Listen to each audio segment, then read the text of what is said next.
Hello, everybody. Welcome to the free to play. Just got logged on here tonight. Video's coming out a little bit late. Do apologize. I was having some fun playing Overwatch with some friends. Um, all right. So what's going on with the account? I still haven't gotten around to putting masteries on Ultimate Death Knight just yet. Um, I'll probably get those done as soon as I'm done with this video. So, what's going on in the game? Lots of interesting stuff coming out. There's a new pass that they announced. I don't know if this was in the news block here or not. Okay, so it's on the Discord. So there's a new patch coming out um, called the Champion Pass, but I don't know that it's going to be very free to play friendly. I have a feeling you'll have to spend money in order to get the champion. So I haven't done enough research on it yet. Like I said, I came home from work and immediately went into some Overwatch. So I haven't really like caught up on my daily news. This is just something I read while I was on break at work. So um, as far as the account, things are going pretty well. The main thing I want to talk about today is this really awesome champion training event. So normally you'd see a legendary skill tome like this at way more points than 9,000. I feel like 9,000 is pretty achievable. Um, we still have, I don't know if I'm gonna have enough time to get it done, to be honest. Um, did I get my big boost yet? So I get my big energy boost tomorrow. So tomorrow I'll be able to grind through it really, really hard. But I want to show you guys the trick. I've mentioned this quite a few times, but now that there's like a really great time to put it into practice, I kind of want to show it to you guys. So this part's the standard part. We're doing 12-3 brutal. Um, so we're gonna run this until the Fellhound here hits 30.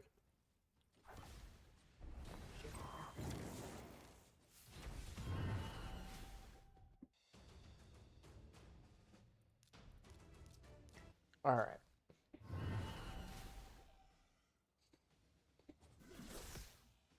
Now, this is something I do. You'll notice I tend to farm these guys a lot. It's just because I know I get so many of them. If you're doing 12-3 Brutal, you'll see those guys all the time as a reward. All right. One thing that I do because I'm OCD, I have to run one more here. Um, and this is just something I have to do because if I don't change them out in my head, then um, I'll forget, and then I'll go run the next one with him with that same hound at level 30, which I don't want. So, okay. So now what we do is we go into Tavern. So we know we want to upgrade the rank of this hound spawn. And I have 3 food ready to go for him, right?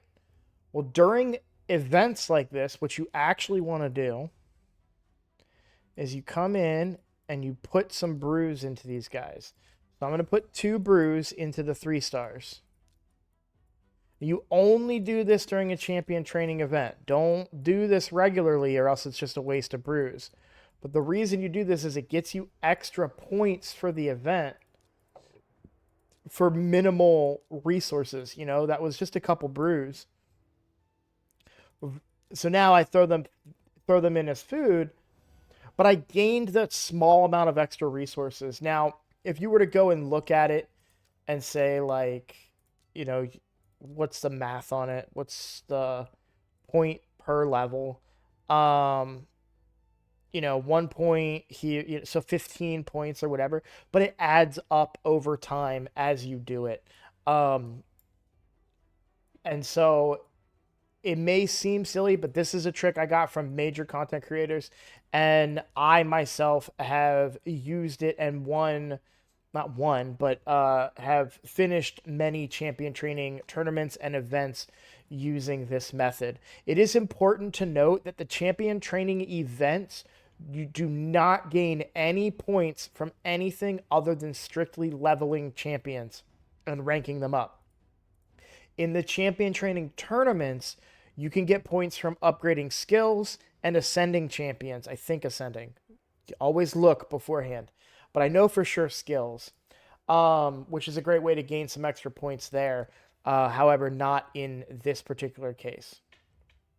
Obviously, I already told you guys we were going to lose this this clan v clan, but we did manage to get 2 rings, and I was able to get one of the rings to land on Sun Wukong, which is really, really good. This is exactly the kind of ring I would want on a Sun Wukong. It's great for PvP. It's a 25% to change a critical hit into a normal hit when attacked before their first turn. I guess now that I think about it, it's really only viable if I fail the speed test. I wonder how this works with revive. I've never really looked into this ring that much, but if this with his self revive, that could make him harder to kill if it like resets, if it's his first turn when he comes back to life. I don't know. That's very interesting, and I'd have to look into that. But and it was an attack ring, which is better than the HP ring that we previously had on him. So we did gain a lot, 249 more attack by swapping to this ring, which I was pretty excited about. So overall, just a better ring. So what else is going on the account? Not really too much. We talked about the passes. Missions, I'm going to go do those pretty much now before I forget. But wait, is it Force Keep right now or Magic Keep?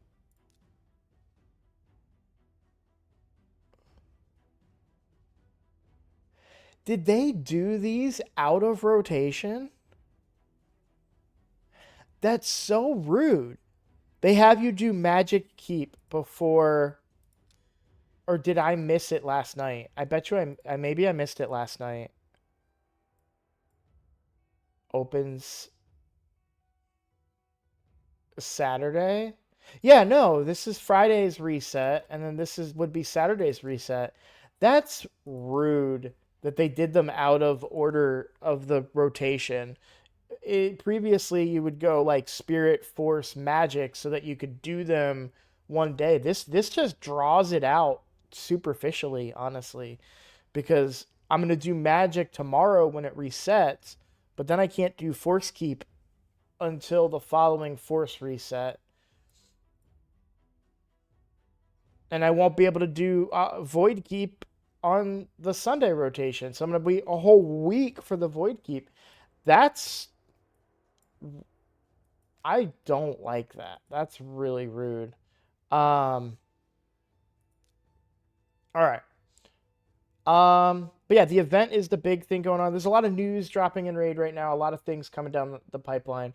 You should have also gotten some, I guess you have to be online during the maintenance to get it, because I have an extra key on my main account, but I didn't get an extra key on here. So check your inventory, see if you got any extra resources for the for being online or offline during the reset. You may have gotten some resources because they took gaming time away from you, basically. So let's see. I haven't seen any announcements about the next fusion or the next 2 times summon, but well, I guess I kind of did. So the announcement said we're going to add a special new champion to the or no, it was in the forum post.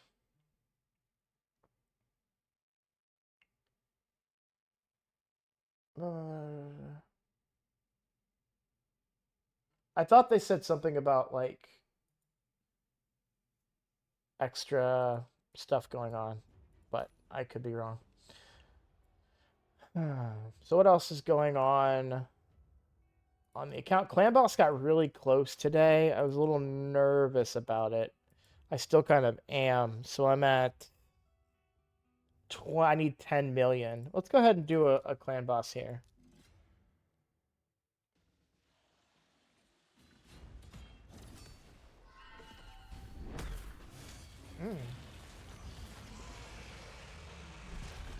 That was a really good hit there. Actually, at the end of the yeah, wow, Sun Wukong just hit for 115k. I do want to point some stuff out too at the end of this.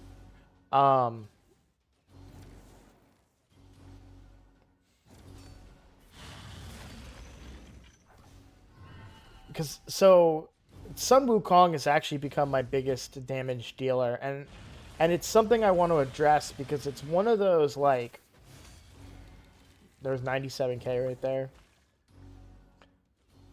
When it comes to Clan Boss, you hear me talk a lot about poisons and HP burns, and that's absolutely true. They're absolutely relevant. They are big, impactful damage dealers for the Clan Boss.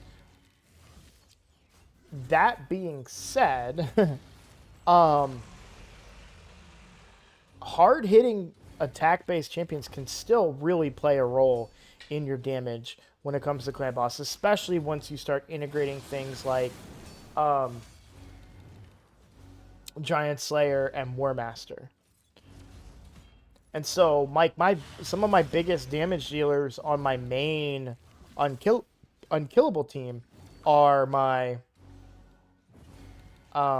Fu Shan, who has no poisons, no HP burns, or anything. He just hits really hard, and he has a chance to have a multi hitter, which is really, really nice. So, I'm looking good on damage here. I am a little worried because obviously if we don't do 10 million here, we could be boned. So we got to keep up this damage.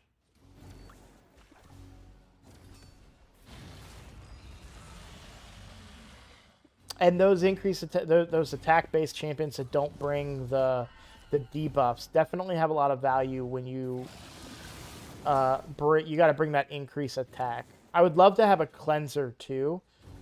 I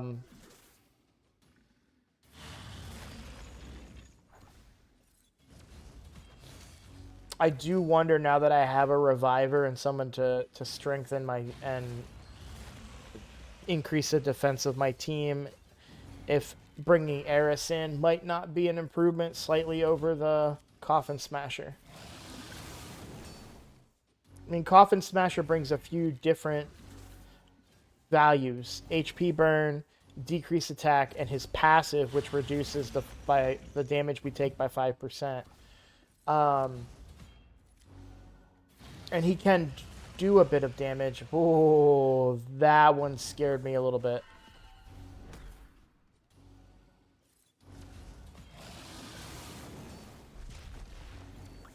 Okay, wow. That was very, very close. And don't get me wrong, Brimstone is a big part of this, but he's still hitting for 100k an attack. So it does add up. So you'll see, yeah, Sun Wukong is my biggest damage dealer at 3 million. Now, it is important to understand that, you're going to look, some people may look at this and be like, well, I need to use Sun Wukong because he's a great clan boss damage dealer. He's not.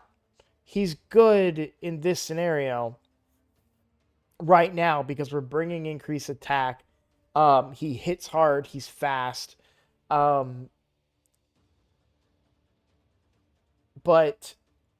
poisons are still gonna, like, if you got a better poisoner than Kayle, then that poisoner would be better. One of the main reasons that Kayle he's good early, but you do eventually want to upgrade your poisoner to not be Kayle at some point.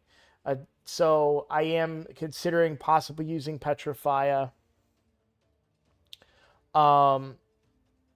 If I was to use Petrifia, I could potentially even take out Deacon and bring in Ultimate Death Knight, but I don't really know why I would do that other than to give myself some extra heals and shields to make, to keep us up and not count on Leech anymore at that point and just count on actual continuous heals and shielding to keep us up. So that's a possibility that I could consider. There's definitely a few different compositions in here, and you can even see, I mean, Coffin Smasher's damage is really fallen off now. So I may want to, start addressing this and say, like, okay, maybe Coffin Smasher, we're ready to replace him. He's a great progression champion, but maybe now we're at a point where we could bring like an Eris with War Master in and still the Toxic set. and, you know, see if we can get more damage out of that comp than that, you know, see out of her than this.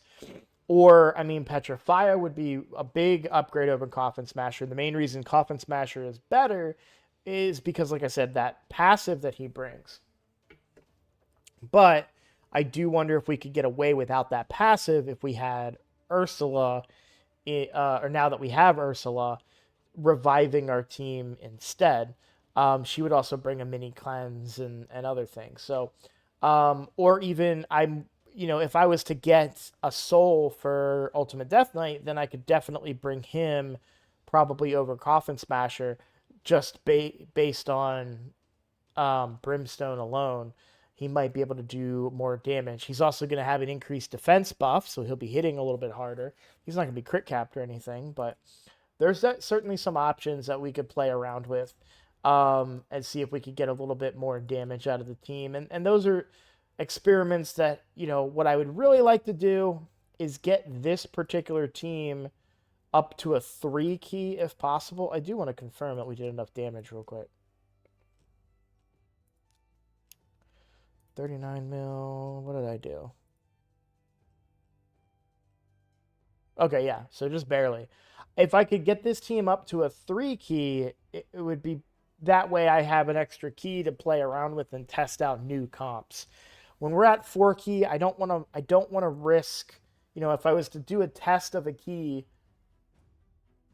and see, you know, swap somebody in for Coffin Smasher and we only do 5 million damage, I've pretty much thrown away my chest that week. So we'll get there. Now, obviously, there are certain champions that we know would be major upgrades over Coffin Smasher. You know, if we were to pull an epic or a legendary that is a good clan boss champion, well, then it's a no-brainer. We just know, okay, this champion will be better and not hinder us in any way.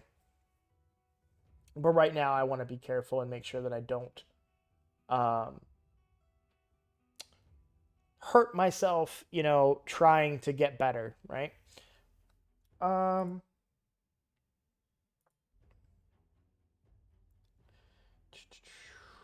I can't think of too much else that's going on.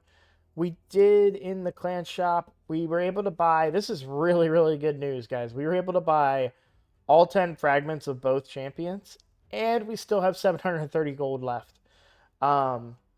So we'll definitely be able to get it after the next reset. Let's see. And again, I've mentioned this before, but I'm at a slight advantage here because you all may not have access to these yet in your clans. You may be newer starting out, and they may not have unlocked these champions like my clan has. So I do have a bit of an advantage there. While I'm thinking about getting fragments for champions, let me do this before I forget. There we go. Mostly today I just did arena. So I haven't done anything since reset. So reset happened and I haven't gone in and done any of the faction wars. This is really a very important faction war that we're going to be doing. I do wonder, something that you need to remember, you know, if you're bringing in so I won't be able to do it with just 2 champions. That's actually good. Don't forget to go back and get your old stars. So sometimes going back and getting your old stars can get you some pretty good resources. Meaning, like, if I had, so yeah, you can see here, like I 2-starred some of this stuff, because I probably brought along some weaker, skinwalkers, so that we could increase our stars there. I really need... I wonder how much of a difference that ring makes. It's not going to be enough, but I am curious if it'll make a difference.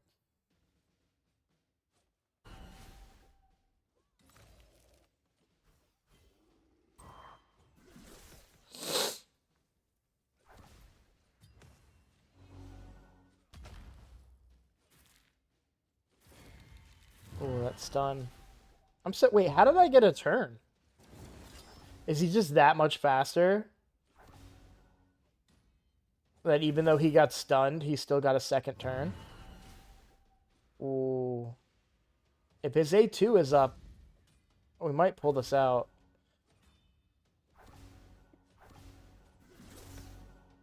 Yeah, that debuff gets us every time, or that buff gets us every time. Those guys are always going to revive with that unkillable, which is going to be hard for me to get past without some kind of support. I really want to get to stage 13 pretty badly because then I can start getting legendary materials. But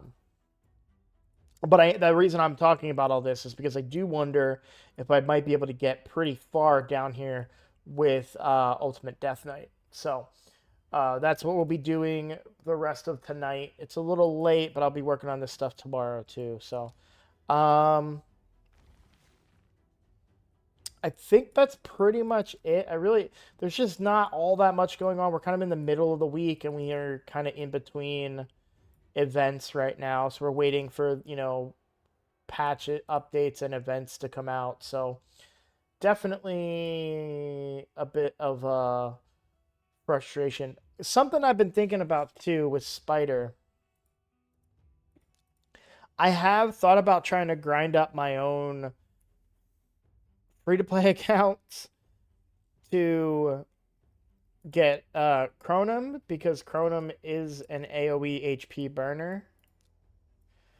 That is something you can do if you wanted to make your own free-to-plays and kind of push yourself up through that so you can get the HP burn out of Chronom. And that way you can beat the harder versions of Spider using the burn tactic, but that's a lot of work. That's 3 accounts I'm running at the same time.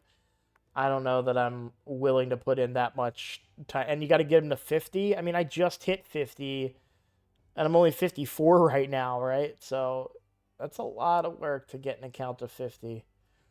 But all right, well, I don't have very much anything else that we can talk about right now. I'll be doing Hydra this weekend. A lot of great questions for Question Block are in there, so I'm excited to get to work on that this weekend as well. I have a 3-day weekend, which I'm super excited about. So hopefully I'll be able to get some extra content. Might film some stuff on the main account to give you guys some insight and information on, how I go about things there. I hope what you guys learned from that little trick with the Tavern will help you complete this champion training event. This is a really, really good event. It's pretty achievable to get that 9,000 for the points there. At least I feel like it is. Worst case scenario, you've just leveled a bunch of food. So it really can't hurt you to try and go for this. Maybe you wasted a couple brews if you can't make it to the top end, but those brews really do make a difference. And I mean, at the pace that I'm going, I think, what did I just get? So how many 4 stars? So yeah, so like one of these 4 stars, I'm gonna have to level up here to be the next 5 star. So I'll probably start bringing this guy, but I mean, I'm almost at like 3 5 stars ready to go. So I don't know that they're gonna go on the husk. I've got some decisions to make about the next champion, but I really want to wait, if possible, until the next, big 2x event so I can kind of see what I'm working with. Not that Armiger's a bad champion, and you can kind of almost never go wrong putting a bunch of champions into Armiger, but I would say that, if I put resources into Armiger and then pulled an Allure, I would feel pretty like unhappy about putting those resources into